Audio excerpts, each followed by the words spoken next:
Dun, dun, dun, dun, dun, dun, dun, dun, dun, dun.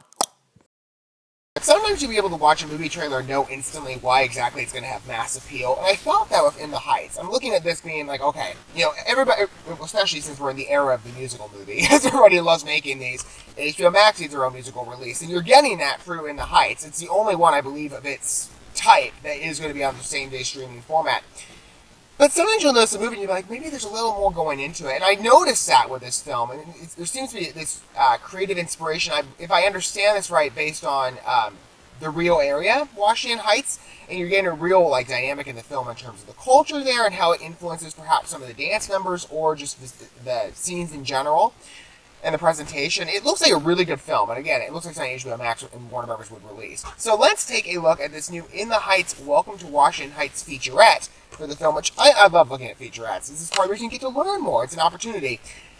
I want to learn more about the film. I mean, I love the trailers. I'm definitely going to watch this. Number one, I've heard people that I know, they really liked it, so I would say I know people, I know the movie didn't do as well as expected, but I think in time it probably will. Musicals have that effect. I mean, look at the past 2 years and you'll see exactly, the musicals are a huge success for a lot of studios.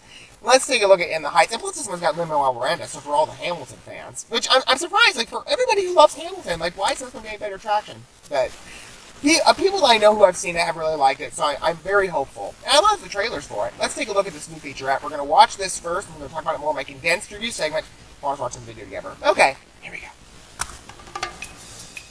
Once upon a time, They've made it no secret, this is the guy who brought you Hamilton. In un barrio So all those called fans from Washington Disney Heights. Plus, come on over. I really wanted to feel like the Neighborhoods movie because I'm a resident of that neighborhood too, and I'm so proud of it. You have to earn this neighborhood. What do people in Washington Heights dream about, and how far can that dream go? I'm from New York, so to be able to tell this New York story in New York, being in the street, feeling the pulse of the city, is just that much more special. This is actually a neighborhood. So there's an authentic knowledge base. That makes music, that dances on the street. As As a songwriter, there's nothing more gratifying than writing songs about a neighborhood you love so much and then actually getting to stage them in the neighborhood you love so much. To see When You're Home take place in J. Hood Wright Park, where my wife can see where her grandmother grew up. The George Washington Bridge, which I remember from one of my first dates with my wife and us sort of sharing this neighborhood we'd grown up in. Let me just listen to my block. Right now, and for a long time, it's been a largely Latino community. Puerto Rican, Cuban, Dominican, Central American, South American. This is a loud neighborhood. Our music is not in our headphones. Our music is to share with the whole block. The streets were made of music. We're dealing with first generation, second generation, third generation characters, and what do you pass on?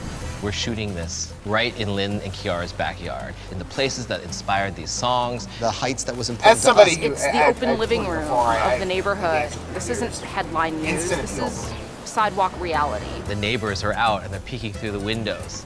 And you see There's the such large community that dance you're trying to numbers, reflect especially in the era of on the COVID. It's screen like, in we real forgot life. about And this. they're welcoming you with open arms as if you were a family member. One of the things I said early and often, I know we're messing up your parking, but your block is gonna live forever. The line between background player and just members of our neighborhood has gotten so blurry. We often can't tell if those Domino's players in the corners are ours or they're just here. No idea if they are, No seriously. idea. Before I bought Rosario, it was O'Hanrahan.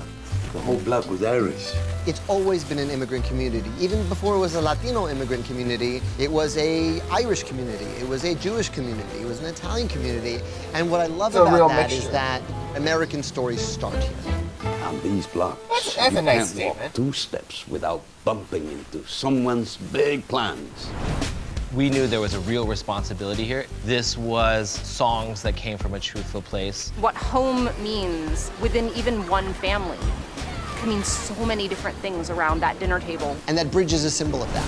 What do we bridge in defining who we are? This movie can't be bad because I live here. I'm gonna hear it from my neighbors. And probably the Hamilton's crowd. He's going to have a reputation to maintain. See, I like these types of stories that you really do. Again, I mean, it looks like a straightforward, fun musical with a lot of people. I mean, again, as I was saying, I don't remember when this was filmed. If it was filmed pre-COVID or after that, but I miss the big numbers. It's like all the other movies are like, and the TV shows like, well, we had to film during. It's like, it's just stale. There's not that many people. I love watching this, and this is the type of musical format that I really like, but also with the mixture that you're getting that authentic experience from, and I've never been to New York, I've never been to this area, but Washington Heights seems like a very dynamic cultural melting pot in a lot of ways, and it seems really beautiful that you're seeing that come to life, and not only that, but also seeing the people that are behind the film and in the, well, I mean the actors, but the presentation of the film, you're seeing everybody stage this properly in terms of showing every people perhaps, what is Washington Heights like, and what am I not accustomed to that's special to this area, and maybe some of the history, again, the culture, just the different dynamics. It looks like a very beautiful film. I'm very excited to watch it, and plus, I've really been pleased with a lot of the HBO Max releases that I've seen. So, I'm covered. I mean, it looks great. I can't wait to watch In the Heights. What are your guys' thoughts on this one? I mean, again, it's another film that's in the era of the musical productions. It's another one. These things keep going. And I know probably people didn't jump onto it, but I don't know. I think it's going to do well in the future. I think it's a very timeless story. And plus, how many Lin-Manuel Miranda fans are there, and how many Hamilton fans are there? I think this is going to have instant appeal for really anybody, from that crowd. Let me know your thoughts down below. Don't forget to get stuff like us from that bell. And until we get to look at more from HBO Max in the future, which of course we will, because there's so many movies to go with them, I'm very excited about that. No musicals, unfortunately, but the rest look great. I'll see you guys at that point. But for now, thanks for watching this video. I love you guys. Don't forget to tell your fellow man. God bless. And peace.